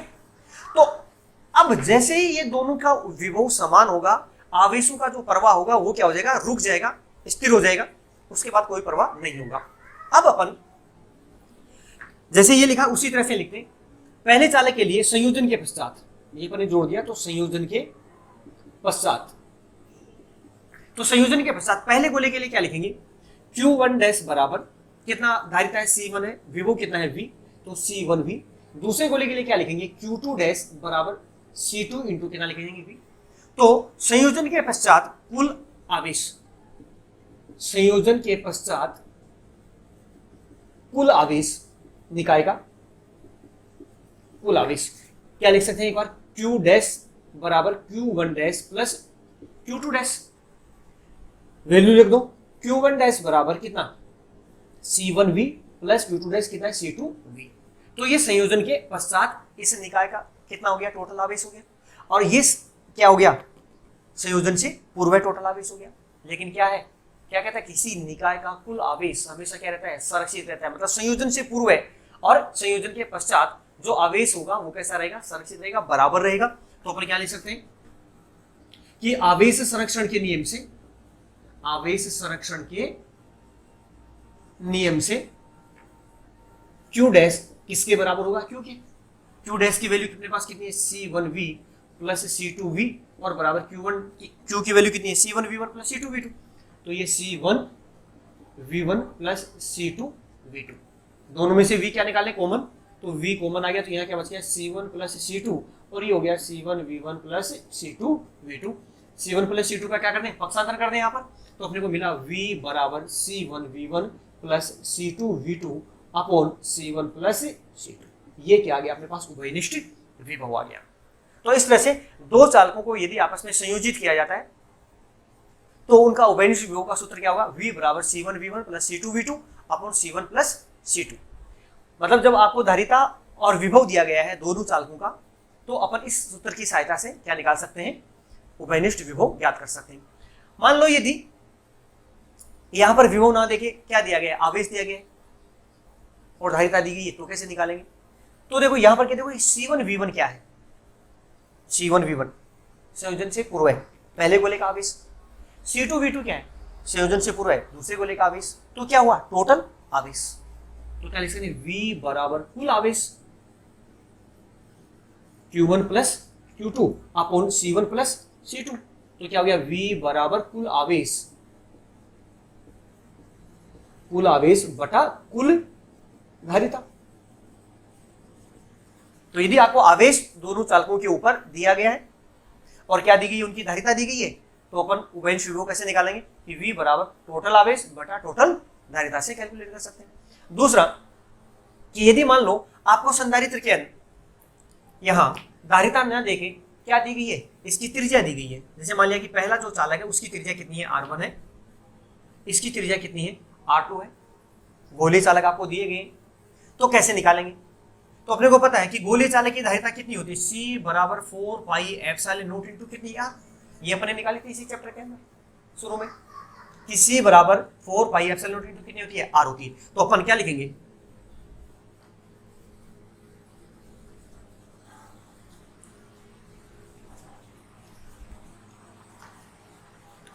पहले चालक के लिए क्या लिखेंगे, C1 बराबर 4 पाई एप्सिलॉन नॉट, त्रिज्या अपन ने कितनी कही, R1, तो R1। दूसरे चालक के लिए क्या लिखेंगे, C2 बराबर 4 पाई एप्सिलॉन नॉट इनटू कितना लिखेंगे, R2। फॉर्मूले में रख दीजिए यहाँ, तो क्या आएगा, V बराबर 4 pi epsilon not R1 into कितना V1, फिर प्लस C2 की वैल्यू कितनी है, 4 pi epsilon not R2 into कितना V2 upon C1 plus C2, 4 pi epsilon not R1 plus 4 pi epsilon not R2। अब देखो 4 pi epsilon not, 4 pi epsilon not ऊपर भी है, कॉमन आ जाएगा बाहर, नीचे यहाँ 4 pi epsilon not, 4 pi epsilon not, ये भी क्या आ जाएगा, कॉमन आ जाएगा, और आपस में क्या हो जाएंगे, कट जाएंगे, और आपस में कटेंगे तो ऊपर क्या बचेगा, V बराबर ऊपर क्या बचेगा, यहाँ देखो R1 V1, तो क्या लिख सकते हैं, V1 R1 प्लस यहाँ क्या बचेगा, V2 R2, तो V2 R2 अपॉन नीचे क्या बन गया, R1 और R2, तो R1 प्लस R2, तो R1 प्लस R2। ये लीजिए इस रो में भी लिख सकते हैं। तो धारिता का जो उभयनिष्ठ विभव का सूत्र है वो V1 R1 plus V2 R2 upon R1 plus R2। तो ये जिस भी रूप में अपने को मान दिया जाएगा उसी रूप के अंदर अपने क्या लगाएंगे, फॉर्मूला लगा के उभयनिष्ठ विभव क्या कर सकते हैं, ज्ञात कर सकते हैं। अब अपन बात करते हैं कि जो आवेशों का पुनर्वितरण हुआ वो किस अनुपात में होगा, आवेशों का जो पुनर्वितरण है वो किस अनुपात में होगा। तो अभी जस्ट अपन ने शुरुआत में क्या लिखा कि भाई पहले गोले के ऊपर जो आवेश है यहां वो Q1 बराबर C1 V1, यहां है Q2 बराबर C2 V2, और संयोजन के पश्चात कितना लिखा, Q1 डैश बराबर C1 V, और दूसरे गोले पर लिखा Q2 डैश बराबर C2 V लिखा।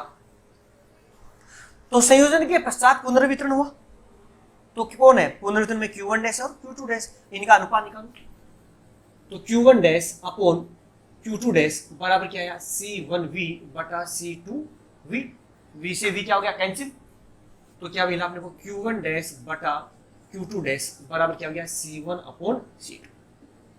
क्या देख रहे हैं अपन यहां से कि आवेशों का जो पुनर्वितरण है वो उनकी धारिताओं के कैसा समानुपाती। इसका मतलब कि संयोजन के पश्चात आवेशों के पुनर्वितरण का जो अनुपात है वो उनकी धारिताओं के अनुपात के कैसा होता है, बराबर होता है, अनुपात के रूप में होता है। अब अपन बात करते हैं कि जो विभव में चेंज हुआ, विभव में परिवर्तन हुआ कि पहला V1 था, दूसरा V2 था, और उसके बाद दोनों का विभव कैसा हो गया, बराबर हो गया, तो ये विभव कितना होगा, किस रूप में परिवर्तित होगा। तो इसको समझो यहां से कि भाई अपन क्या कर रहे हैं, देखो पहले के ऊपर विभव ज्यादा है, दूसरे के ऊपर विभव क्या है, कम है, तो कहां होता है, उच्च से निम्न विभव की ओर आवेश का प्रवाह होगा। तो उच्च से निम्न की ओर होगा, तो इस ये जो आपका V1 पहले ज्यादा है, पहले क्या है, ये ज्यादा है, तो इस V1 में क्या होगी, कमी होगी, जो कमी होगी वो यहां क्या होगी, V2 में क्या हो जाएगी, बढ़ जाएगी, V2 बढ़ जाएगा, तो उस V2 में क्या होगी, वृद्धि होगी। ठीक है, मान लेते हैं कि जो V1 में, इस V1 के अंदर जो कमी हुई वो कितनी है, डेल्टा V1 है। जब ये इतने की कमी होगी तो अपने को क्या मिला, V मिला, यही तो मिला कि V1 के अंदर कमी हुई, कितने की कमी हुई, डेल्टा V1 की कमी होती है, तो अपने को क्या मिलता है, V मिलता है। क्या लिख सकते हैं इसको समीकरण से, क्योंकि यहाँ समीकरण के अंदर बनाते समय गड़बड़ हो सकती है, इसलिए ध्यान रखें। V1 में क्या हुई कमी, कितने की कमी हुई, डेल्टा V1 की, दोबारा रिपीट, और कितना पर पहुंच गए, V पर पहुंच गए, तो क्या लिखेंगे अपन, V1 में कमी हुई कितने की, डेल्टा V1, तो अपने को क्या मिला, V मिला, ये लीजिए बन गई एक समीकरण। क्या चाहिए अपने को, डेल्टा V1 चाहिए, तो इसको तो इधर पक्षांतर कर दूं, V को इधर ले आऊं, तो क्या मिला अपने को, डेल्टा V1 बराबर V1 माइनस कितना हुआ, V, लिख देता हूं यहां, डेल्टा V1 बराबर क्या मिला, V1 माइनस कितना, V। अब V2 में क्या हुई, वृद्धि हुई, V2 में क्या हो रही है, वृद्धि, मान लेते हैं कि कितने की वृद्धि हुई, डेल्टा V2 की वृद्धि हुई, तो उसके बाद अपने को क्या मिला, V तो मिला, इसको क्या लिखेंगे अब, V2 के अंदर बढ़ोतरी होगी, तो प्लस कितने की हुई, डेल्टा V2 की, तो मिला क्या, V मिला, बराबर V। अपने को क्या चाहिए, डेल्टा V2 चाहिए, कितना परिवर्तन हुआ विभव में, तो डेल्टा V2 बराबर क्या मिला, V माइनस कितना मिला, V2, ये लीजिए लिख देता हूं यहाँ, तो डेल्टा V2 बराबर क्या मिला, V माइनस कितना, V2। अब अपन इनकी वैल्यू निकालते हैं कि कितनी आई,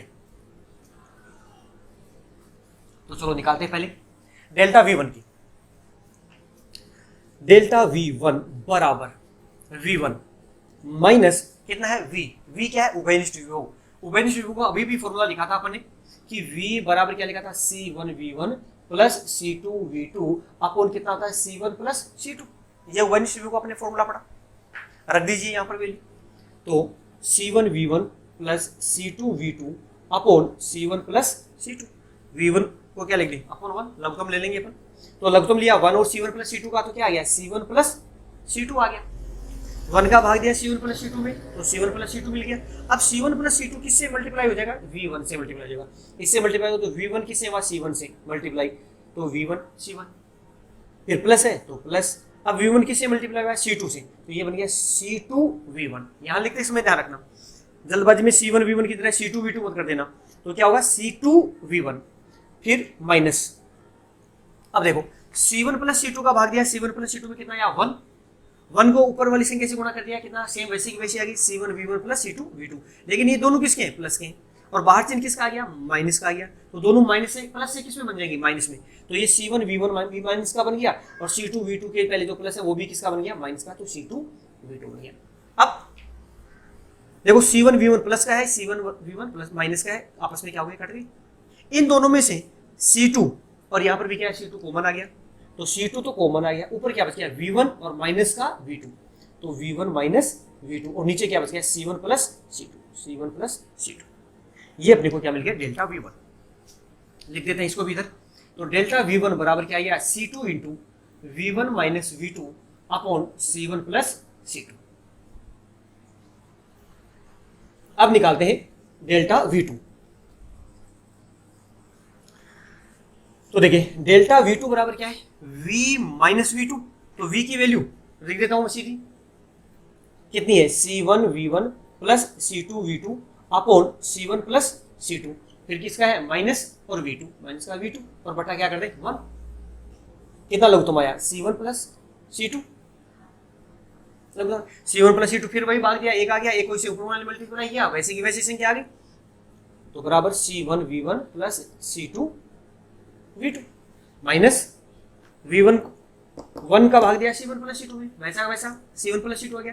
अब C1 प्लस C2 को ऊपर मल्टीप्लाई करेंगे, किससे, दोनों चिन्ह माइनस प्लस के हैं, और यहाँ क्या आ रहा है, माइनस, तो दोनों किसके बन जाएंगे, माइनस के, तो C1 को V2 से मल्टीप्लाई किया तो ये हो गया C1 V2 और प्लस माइनस बन गया, और C2 किससे हो गया, V2 से, तो C2 V2 माइनस का हो गया।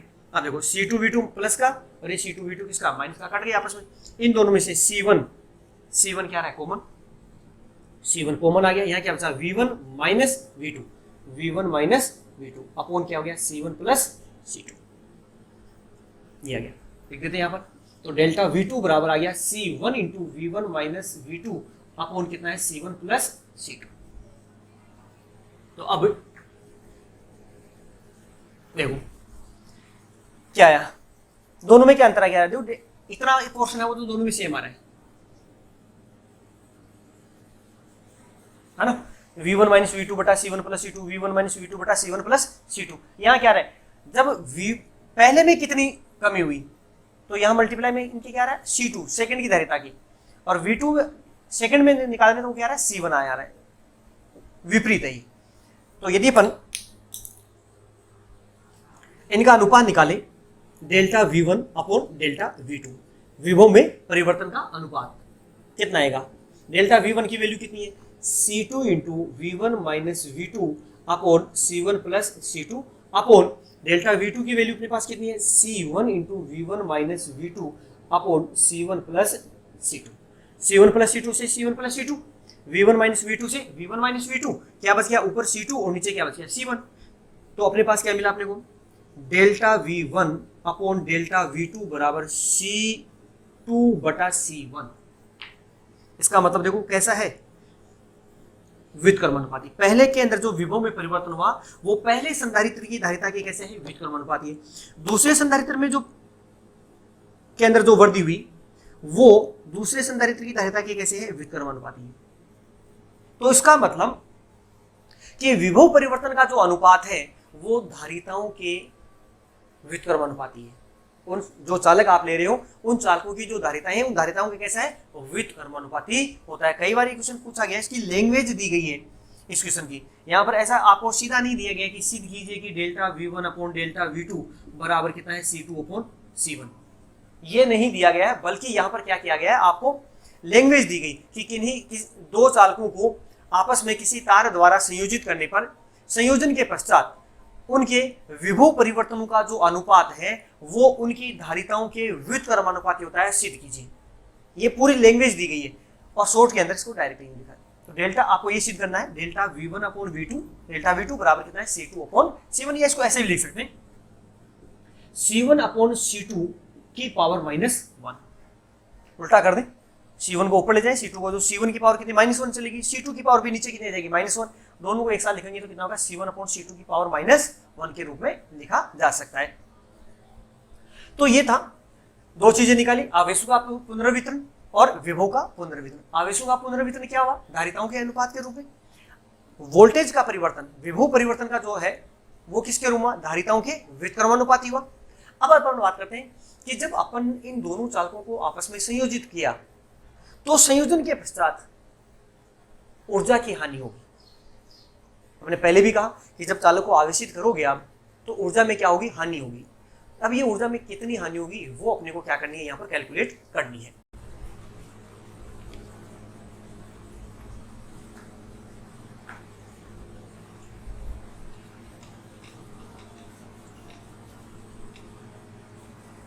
तो देखें संयोजन से पूर्व है, संयोजन से पूर्व जो पहला चालक है उसके ऊपर मान ली ऊर्जा कितनी है U1 इक्वल टू, क्या फॉर्मूला पढ़ा अपन U इक्वल टू 1/2 CV² पढ़ा था किसी चालक में संचित ऊर्जा कि U इक्वल टू 1/2 CV²। तो पहले चालक के ऊपर ऊर्जा कितनी लिख सकते हैं अपन 1/2, धारिता कितनी है C1 और विभव कितना है V1, तो V1 का स्क्वायर। दूसरे चालक के लिए क्या लिख सकते हैं U2 बराबर 1/2, धारिता कितनी है C2, विभव कितना है V2, तो V2 का स्क्वायर। तो टोटल ऊर्जा कुल ऊर्जा तो कुल ऊर्जा कितनी होगी U बराबर क्या लिख सकते हैं U1 प्लस U2। तो टोटल ऊर्जा कितनी है U बराबर 1/2 C1 V1 square plus 1/2 C2 V2 square. ठीक है, ये तो है संयोजन से पूर्व है, संयोजन से पूर्व है कुल ऊर्जा। अब है संयोजन के पश्चात कुल ऊर्जा कितनी होगी। तो संयोजन के पश्चात ऊर्जा कितनी है, पहले की ऊर्जा अपन कितनी लिख सकते हैं U1 डैश मान लें एक बार, तो बराबर क्या लिखेंगे 1/2, धारिता कितनी है C1, विभव कितना है V, तो V का स्क्वायर। दूसरे के लिए क्या लिख सकते हैं U2 डैश बराबर 1/2, धारिता कितनी है C2 और विभव कितना है V, तो 1/2 C2V स्क्वायर। तो संयोजन के पश्चात टोटल धारित ऊर्जा किससे रिप्रेजेंट करते हैं U डैश बराबर क्या लिखे 1/2 C1 V square plus 1/2 C2 V square. तो दोनों में देखो 1/2 V स्क्वायर क्या रहा है कॉमन, तो क्या लिख सकते हैं U डैश बराबर 1/2, क्या बच जाएगा यहाँ पर C1 प्लस यहाँ क्या हो जाएगा C2 और क्या हो जाएगा V का स्क्वायर। तो ये तो है संयोजन से पूर्व ऊर्जा, और ये वाली क्या है, संयोजन के बाद में ऊर्जा। तो ऊर्जा में कितनी हानि होगी, ऊर्जा हानि। तो ऊर्जा हानि के लिए क्या होगा, इन दोनों ऊर्जाओं का क्या होगा, अंतर। तो डेल्टा यू बराबर क्या लिख सकते हैं अपन, यू माइनस यू डैश, संयोजन से पूर्व ऊर्जा और बाद में संयोजन के पश्चात ऊर्जा का क्या है, अंतर है। दोनों की यदि वैल्यू रखेंगे यहां पर, तो डेल्टा यू बराबर, यू की वैल्यू कितनी है, 1/2 C1 V1 square plus 1/2 C2 V2 square, और फिर माइनस कितनी है, 1/2 C1 plus C2 V square minus 1/2 C1 C2 into कितना है V स्क्वायर। अब देखो यहाँ क्या है, V क्या है, उभयनिष्ठ विभव। क्या करें, इसको यहाँ रखेंगे और सरल करेंगे अपन।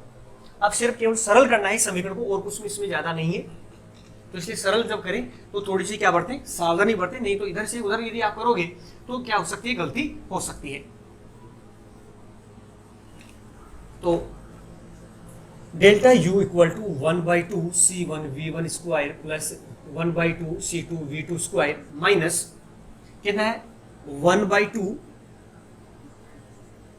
C1 प्लस C2 का होल C1 प्लस C2, और क्या है, V का स्क्वायर है ना। तो V क्या है, उभयनिष्ठ विभव। तो उभयनिष्ठ विभव को मैं रख देता हूं यहां, कितना था, C1 V1 plus C2 V2 upon C1 plus C2 का कितना था, होल स्क्वायर। तो अब देखो यहां पर ये जो C1 प्लस C2 इसकी पावर कितनी है, 1, और यहां पर तो C1 प्लस C2 इसकी पावर कितनी है, 2 है। तो एक पावर क्या हो जाएगी आपस में, ये वाला जो है यहां से कट जाएगा। इसको मैं यूं लिख सकता हूं, अपन यूं लिख सकते हैं होल स्क्वायर अपॉन कितना, होल स्क्वायर। तो ये एक जो है पावर वो इस पावर से क्या हो जाएगी, कैंसिल हो जाएगी। तो यहां अपने पास बच जाएगा 1/2। अब देखो 1/2 1/2 1/2 सभी में है, तो मैं 1/2 को कॉमन ले लेता हूं बाहर। तो यहां बच गया C1 V1 स्क्वायर प्लस यहां बच गया C2 V2 का स्क्वायर, और माइनस यहां बच गया आपके पास C1 V1 plus C2 V2 का होल स्क्वायर, और अपॉन नीचे कितना बच गया, C1 प्लस C2। ठीक है, अब क्या करें, C1 प्लस C2 लघुत्तम ले लेंगे। तो 1/2 पूरे का यहां लघुत्तम ले लें, C1 प्लस C2। तो ये क्या होगा, C1 प्लस C2, 1 का भाग दिया C1 प्लस C2, ये इससे पूरे से मल्टीप्लाई हो जाएगा। तो कितना होगा, देखो C1 से मल्टीप्लाई हो गया तो C1 का स्क्वायर और V1 का स्क्वायर, फिर ये C2 से भी मल्टीप्लाई होगा तो क्या बनेगा, C1 C2 इंटू V1 का स्क्वायर, फिर प्लस प्लस। अब C2 V2 स्क्वायर जो है वो इससे भी क्या होगा, मल्टीप्लाई होगा। ए का भाग इसमें दिया, ऐसा कैसा आ जाएगा, C1 प्लस C2, ये C1 प्लस C2 ऊपर वाले से कैसे क्या होगा, गुणा। तो पूरा, तो C1 को पहले इससे गुणा कर देते हैं, तो क्या हो गया, C1 C2 V2 का स्क्वायर, फिर C2 से मल्टीप्लाई कर देते हैं तो plus C2 into C2 square और V2 का स्क्वायर, और फिर माइनस। अब क्या है, ये देखो क्या बना, A प्लस बी का होल स्क्वायर, क्या बनेगा, A square plus B square, A plus B का होल स्क्वायर बनेगा। तो A square plus B square plus कितना लिखते हैं अपन, 2AB।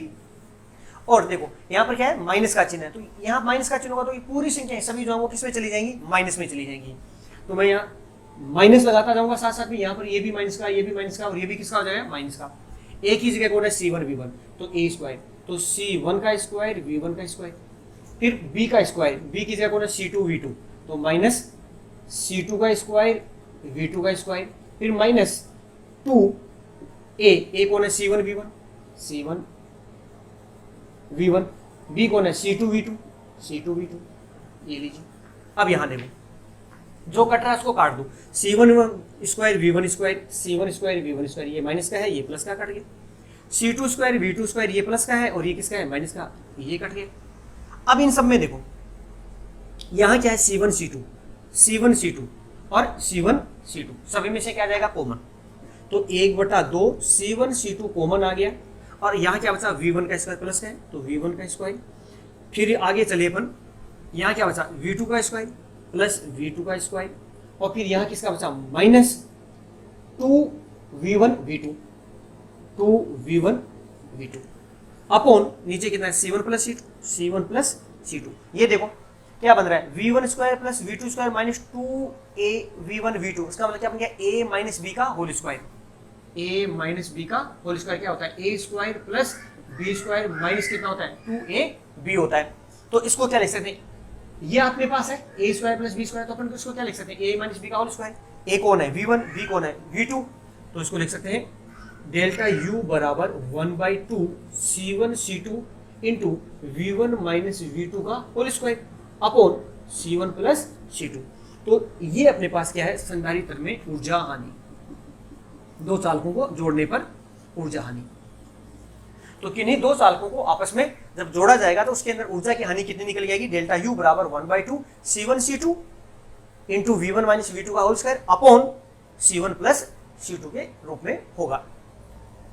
अब देखो यदि v1 और v2 बराबर हो, v1 बराबर कितना हो v2, तो v1 बराबर यदि v2 हुआ तो ये वैल्यू कितनी होगी 0, ये वैल्यू 0 होगी, इसका मतलब डेल्टा u बराबर कितना हुआ 0, मतलब ऊर्जा की हानि होगी नहीं। क्यों ऊर्जा की हानि क्यों नहीं होगी, क्योंकि जब दोनों का विभव बराबर है, दोनों चालकों का विभव बराबर है, तो यहां से यहां एक चालक से दूसरे चालक पर आवेशों का पुनर्वितरण क्या होगा, होगा ही नहीं, विभव का परिवर्तन होगा ही, चेंज ही नहीं होगा, तो ऊर्जा में किसी प्रकार की हानि नहीं होगी, जितनी है उतनी ही रहेगी। तो ये था ऊर्जा हानि चालकों के संयोजन पर। और अब इस चैप्टर का लास्ट टॉपिक कि संधारित्र जो हैं उनके उपयोग क्या हैं। कई बार पूछा जाता है कि संधारित्र के कोई दो उपयोग लिखो, संधारित्रों के उपयोग। तो अब तक जो अपने पढ़ा है उसमें क्या अपने क्या बातें पढ़ी, देखो दो बातें पढ़ी। पहली बात क्या पढ़ी कि ये आवेश का क्या करता है, संचय करता है, ठीक है। तो इसका मतलब पहला उपयोग तो क्या है, आवेशों को या आवेश को संचित करने में, पहला उपयोग तो संचित करने में। दूसरा अभी अपने क्या कहा, क्या करता है, ऊर्जा को क्या करता है, संग्रहित करता है, तो क्या कह सकते हैं, ऊर्जा संग्रहण में काम में लिया जाता है, ऊर्जा संग्रहण में। तीसरा यदि अपन आगे बात करें, क्या कहा अपने कि जो अपने घर के अंदर जो उपकरण होते हैं जैसे पंखा है, कूलर है, इन सभी में अपन क्या देखते हैं, जिसको अपन सेल कह रहे थे शुरू में, वो क्या है, संधारित्र तो है। तो इसका मतलब जो विद्युत उपकरण होते हैं, विद्युत उपकरण उनमें काम में लिया जाता है, विद्युत उपकरणों में जैसे पंखा है, पंखे हैं, कूलर है, मोटर है, इन सभी के अंदर क्या किया जाता है, इसका उपयोग किया जाता है। नेक्स्ट यदि बात करें तो जो विद्युत परिपथ होते हैं उनमें भी इसका क्या किया जाता है, यूज किया जाता है। विद्युत परिपथों में, विद्युत परिपथ में भी इसका यूज किया जाता है। जो सर्किट बने हुए होते हैं तरह तरह के, जैसे रेडियो है, तो रेडियो के अंदर क्या होता है कि एक एलसी परिपथ होता है, संधारित्र वहां लगा रहता है, जिससे अपन रेडियो को क्या किया जाता है, ट्यून किया जाता है, फ्रीक्वेंसी उसकी मैच की जाती है। तो वहां पर विद्युत परिपथों के अंदर इसका क्या यूज किया जाता है, अलग अलग परिपथों में यूज किया जाता है। और वैज्ञानिक अध्ययन के अंदर भी इसका क्या किया जाता है, यूज किया जाता है।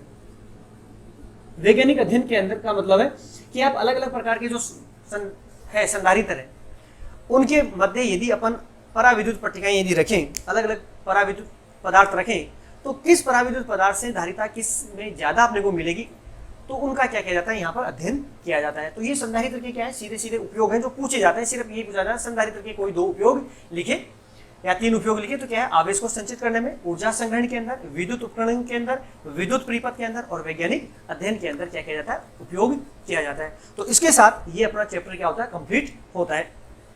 तो यदि आपको ये चैप्टर पसंद आया तो आप इन सभी वीडियोस को अपने दोस्तों के साथ ज़्यादा से ज़्यादा शेयर करें और हमारे चैनल को M2 फिजिक्स क्लासेज को क्या करें, सब्सक्राइब करें। और यदि आपको online classes, hand written notes की आवश्यकता है तो आप इस वीडियो के डिस्क्रिप्शन में दिए गए बॉक्स के अंदर हमारे ऐप M2 फिजिक्स को प्ले स्टोर से डाउनलोड कर सकते हैं, जहां पर आपको ये सभी सुविधाएं मिलेंगी। धन्यवाद।